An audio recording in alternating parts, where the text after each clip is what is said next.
ओम शांति। मुरली है 25 मई 2023। अव्यक्त बाप दादा के मधुर महावाक्य। मीठे बच्चे, देह सहित तुम्हारे पास जो कुछ भी है वह सब बलि चढ़ा दो, फिर ट्रस्टी बन संभालो तो ममत्व निकल जाएगा। देह सहित तुम्हारे पास जो कुछ भी है वह सब बलि चढ़ा दो, फिर ट्रस्टी बन संभालो तो ममत्व निकल जाएगा। आज का प्रश्न है, हर एक ब्राह्मण बच्चे को कौन सी युक्ति जरूर सीखनी चाहिए? हर एक ब्राह्मण बच्चे को कौन सी युक्ति जरूर सीखनी चाहिए? उत्तर दिया, सर्विस करने की युक्ति जरूर सीखो। शौक होना चाहिए कि कैसे सिद्ध कर बताएं परमात्मा कौन है। तुम्हें बाप की श्रीमत मिली हुई है, सेंसिबल बन सबको बाप का पैगाम सुनाओ। ऐसे अच्छे पर्चे कार्ड छपाओ जो मनुष्य को पता पड़े कि परमात्मा को सर्वव्यापी कहना उनकी इंसल्ट करना है। तुम बच्चे तीर्थ यात्रियों की बहुत सर्विस कर सकते हो। आज का गीत है, जिसका साथी है भगवान उसको क्या रोकेगा आंधी और तूफान। ओम शांति। बच्चों ने गीत सुना, बच्चे भी इसका अर्थ समझते हैं। बाकी जिन्होंने गीत गाया वह इसका अर्थ कुछ भी नहीं समझते। ना उन्होंने पास भगवान है, ना उन्हों को यह पता है कि भगवान कब आकर अपने बच्चों को स्वर्ग का वर्षा देते हैं। बाप ने ही आकर बच्चों को सम्मुख में अपना परिचय दिया है। वही बाप अब सम्मुख बैठे हैं और तुम सुनते हो। तुम ही तूफानों को समझते हो। वो लोग तो कैलेमिटीज आदि को तूफान समझ लेते हैं। यह तो 5 विकार रूपी माया के तूफान आते हैं। पुरुषार्थ में माया बहुत विघ्न डालती है, परंतु उसकी परवाह नहीं करनी चाहिए। सिर्फ बाबा को अच्छी रीति याद करने से ही तूफान उड़ जाते हैं। बादशाह का बच्चा होगा, उनको यह निश्चय होगा कि हमारा बाबा बादशाह है। इस बादशाही का मैं मालिक हूँ। नशा रहता है। तुम बच्चों में भी कोई को ऐसा पक्का निश्चय है और बाप को अपना बनाया है। अपना बनाना कोई मासी का घर नहीं है। बस मेरा तो एक शिव बाबा, दूसरा न कोई। बहुत बच्चे इन बातों को समझते नहीं, इसलिए माया के तूफान हैरान करते हैं और फिर बाप को ही छोड़ देते। दुनिया में भगवान को यथार्थ रीति कोई नहीं जानते। तुम बच्चे असल में शिवालय के रहने वाले थे, अब वैशाल्य है। इस समय मनुष्य बंदर से भी बदतर बन गए हैं। मनुष्य का क्रोध बंदर से भी तीखा है। वह मनुष्य होते भी ऐसा काम करते हैं, इसलिए उनको बंदर से भी बदतर कहा जाता है। भारतवासियों का सबसे बड़ा दुश्मन कौन है? जिसने उनको बंदर से भी बदतर बनाया है। ये कोई नहीं जानते कि किसने बनाया। अब कहते हैं, तुम दिल रूपी दर्पण में अपनी शक्ल देखो। तुम पहले क्या थे, अब बाप तुमको लायक बनाते हैं। परंतु जो श्रीमत पर नहीं चलते तो माया उनको नालायक बना देती है।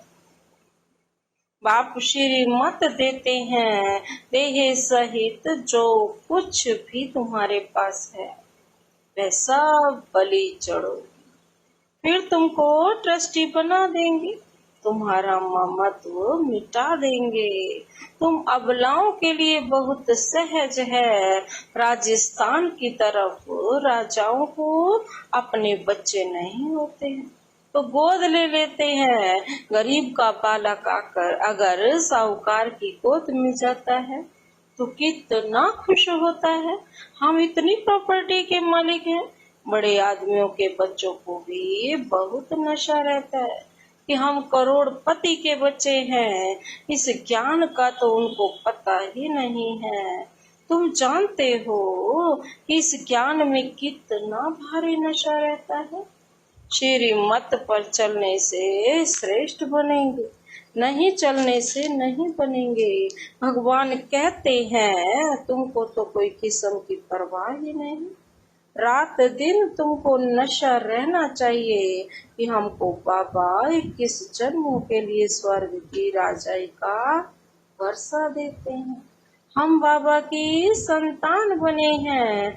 वास्तव में सब शिव बाबा की संतान है, परंतु अब शिव बाबा आकर प्रैक्टिकल में अपना बच्चा बनाते हैं। अभी तुम सम्मुख बैठे हो, जानते हो शिव बाबा हमको अपना बनाकर स्वर्ग के लायक बनाने लिए मत देते हैं कि बच्चे किसके नाम रूप पे नहीं फंसना है। एक शिव बाबा का नाम रूप ही बुद्धि में रखना है। उनका नाम रूप ही मनुष्यों से न्यारा है।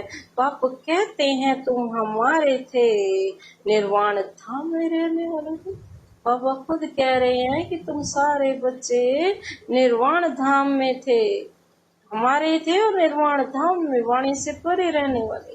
क्या तुम भूल गए हो कि हम आत्मा परम धाम, शांति धाम अथवा निर्वाण धाम की रहने वाली है। हमारा स्वधर्म ही क्या है? शांत। यह शरीर और गंज है कर्म करने के लिए, नहीं तो पाठ कैसे बजाएंगे। हम आत्मा निराकारी दुनिया की रहवासी हैं। सारी की सारी आत्माएं कहाँ रहने वाली हैं? निराकारी दुनिया। यह बिल्कुल नहीं जानते। यह सब बातें मनुष्य ही जानेंगे, जानवर थोड़े ही जानेंगे। सर्व परमात्मा को सर्वव्यापी कह दिया है तो खुद को भी भूल गए हैं कि हम आत्मा। कहते हैं क्राइस्ट को, इब्राहिम को परमपिता परमात्मा ने भेजा तो जरूर कोई बाप है भेजने वाला। यह तो तुम जानते हो कि ड्रामा अनुसार हर एक आता रहता है। भेजने करने का तो सवाल ही नहीं उठता। इस समय मनुष्य अज्ञान अंधेरे में है, न बाप को, न अपने को, न रचना को जानते हैं। मैं आत्मा हूँ, यह शरीर अलग है, हम आत्मा वहाँ से आए हैं। यह सब बातें बाबा ही याद दिलाते हैं। और बाप कहते हैं सभी को याद दिलाओ, तुम्हारा निमंत्रण बहुत अच्छा छपा हुआ है। शिव का चित्र भी है। यह बाबा, यह लक्ष्मी नारायण है प्रसाद। लिखा हुआ है परम पिता परमात्मा से आकर लक्ष्मी नारायण जैसा बनने का वर्षा हो। तुम नर से नारायण बनने के स्टूडेंट हो। वह साहूकार आदि के बच्चे पढ़ते होंगे तो बाबा कहते कितना खुश होते होंगे, परंतु हमारे आगे तो वह कुछ भी नहीं है। अल्पकाल के सुख लिए मेहनत करते हैं। तुम बच्चे सदा सुख पाते हो, यह भी तुम ही कह सकते हो। कहाँ भी जाओ हाथ में निमंत्रण पत्र हो। बोलो, यह सभी आत्माओं का बाप स्वर्ग का रचयिता है। उनसे वर्षा कैसे मिलता है? सो लिखा हुआ है। यह निमंत्रण एरोप्लेन से गिरा सकते हो, अखबार में भी डाल सकते हो, बड़े बड़े को निमंत्रण मिल जाएगा। यह एरोप्लेन विनाश के लिए भी है तो तुम्हारी सर्विस के लिए भी है। यह काम गरीब तो कर न सके, परंतु बाप है ही गरीब निवाज। गरीब ही वर्षा पाते हैं, साहूकार तो ममत्व में फंसे हुए हैं। सरेंडर होने में हृदय विदीर्ण होते हैं। कन्याओं माताओं का इस समय ही भाग्य उदय होता है। आप कहते हैं इन माताओं द्वारा ही भारत का और साधु संतों विद्वानों का उद्धार करना है। माताएं ही सबका उद्धार करती है। आगे चलकर वह सब आएंगे। अभी वो लोग समझते हैं हमारे जैसा कोई है ही नहीं। यह नहीं जानते कि गृहस्थ व्यवहार में रहते बाप ने राजयोग सिखाया है। उन्हों का हठ योग कर्म संन्यास अलग है। भगवान तो जरूर आकर स्वर्ग का मालिक बनाएंगे। तो तुमको कितनी खुशी होनी चाहिए। बाबा भक्ति में भी लक्ष्मी नारायण के चित्र को बहुत प्यार से साथ में रखते थे। श्री कृष्ण के चित्र को देख बहुत खुश होते थे। बाबा बच्चों को समझाते हैं कि अपना और दूसरों का कल्याण करना है तो सर्विस में लग जाओ। एम ऑब्जेक्ट तो बहुत क्लियर है ना। वर्षा है ड्यूटी वर्ल्ड सॉवरेंटी। ऊपर कौन है? शिव बाबा। नीचे लक्ष्मी नारायण। कितना सहज है समझाना। तो सबको निमंत्रण देना है ना। बेहद के बाप से स्वर्ग का वर्षा जरूर मिलना है। जहाँ बहुत लोग जाते हैं वहाँ यह पर्चे जरूर फेंकने चाहिए। बाबा कहते हैं कोई कुछ कह नहीं सकता।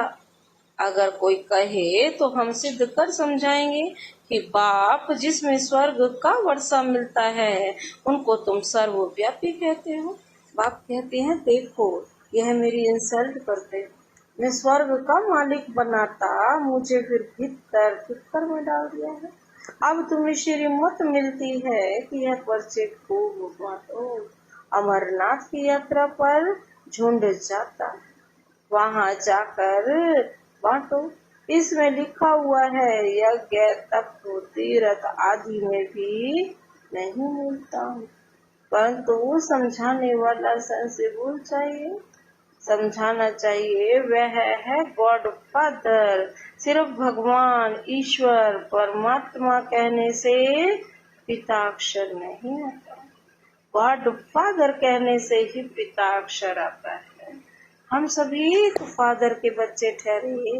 परमात्मा सर्वव्यापी है तो क्या परमात्मा पतित तो हो गया?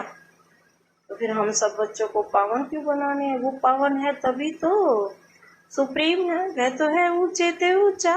उनका यादगार मंदिर भी है।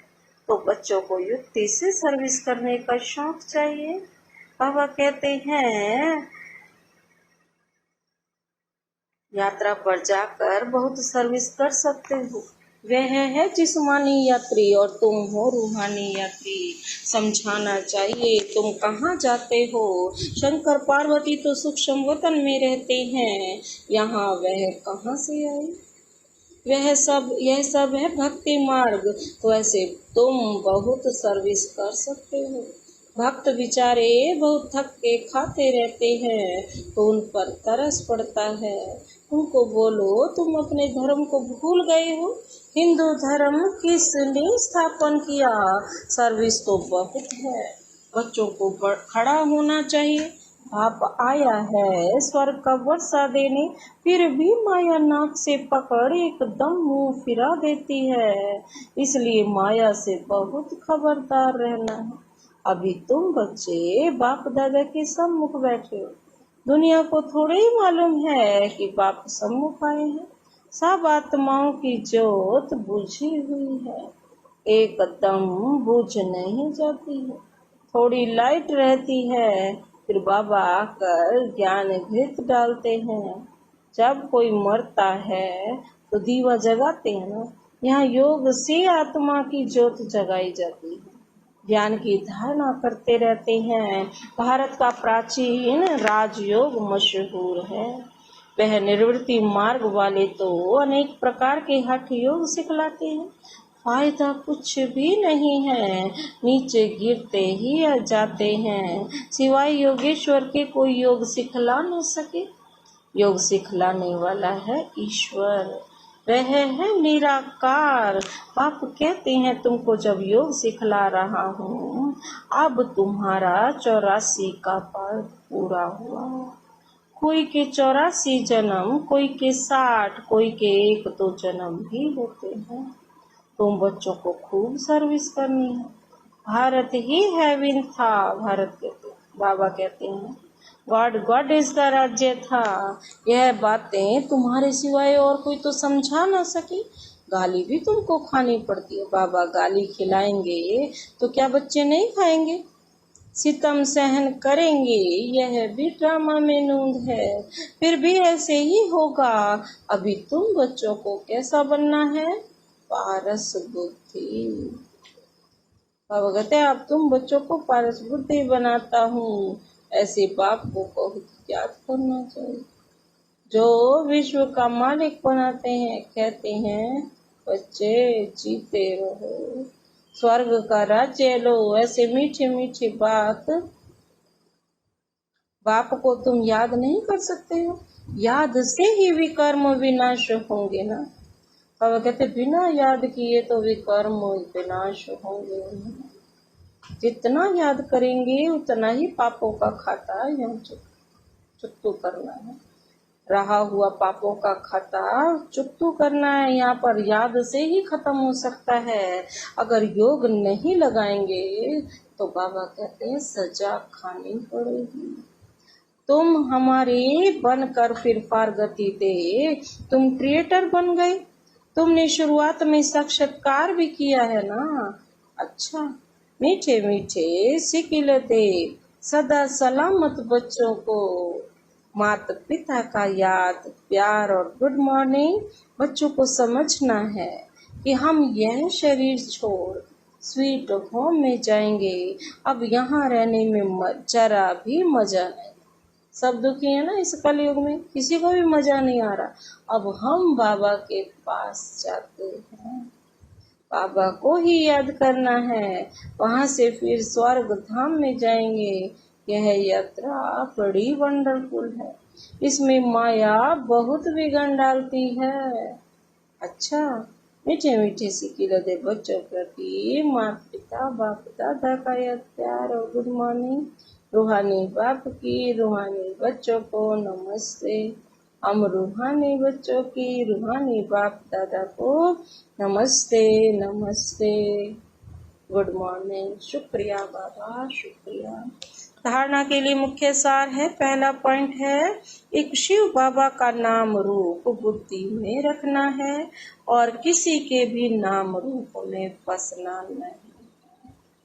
दूसरा पॉइंट है माया के तूफानों की परवाह नहीं करनी है। मेरा तो एक शिव बाबा, दूसरा न कोई। इस विधि से तूफान हटा देने हैं। आज का वरदान है सदा यथार्थ श्रेष्ठ कर्म द्वारा सफलता का फल प्राप्त करने वाले ज्ञानी योगी तू आत्मा भव। सदा यथार्थ श्रेष्ठ कर्म द्वारा सफलता का फल प्राप्त करने वाले ज्ञानी योगी तू आत्मा भव। स्पष्टीकरण है जो ज्ञानी और योगी तो आत्मा है उनके हर कर्म स्वतः युक्ति युक्त होते हैं। जो ज्ञानी और योगी युक्ति युक्त अर्थात सदा यथार्थ श्रेष्ठ कर्म। कोई भी कर्म रूपी बीज फल के सिवाय नहीं होता। जो युक्ति युक्त होगा, अब कहती है वह जिस समय जो संकल्प वाणी या कर्म चाहे वह कर सकेगा। उनके संकल्प भी युक्ति युक्त होंगे। ऐसे नहीं है करना नहीं चाहता था हो गया, सोचना नहीं चाहता था सोच लिया। बाबा कहते हैं उनके ऐसे बोल ही नहीं होंगे, उनके संकल्प भी नहीं होंगे। राजयुक्त योग युक्त की निशानी है ही युक्ति युक्त। वो बड़ा युक्ति से चलेगा। आज का स्लोगन है जिनकी दिल बड़ी है उनके भंडारे सदा भरपूर है। जिनकी दिल बड़ी है उनके भंडारे सदा भरपूर रहते हैं। अच्छा, ओम शांति।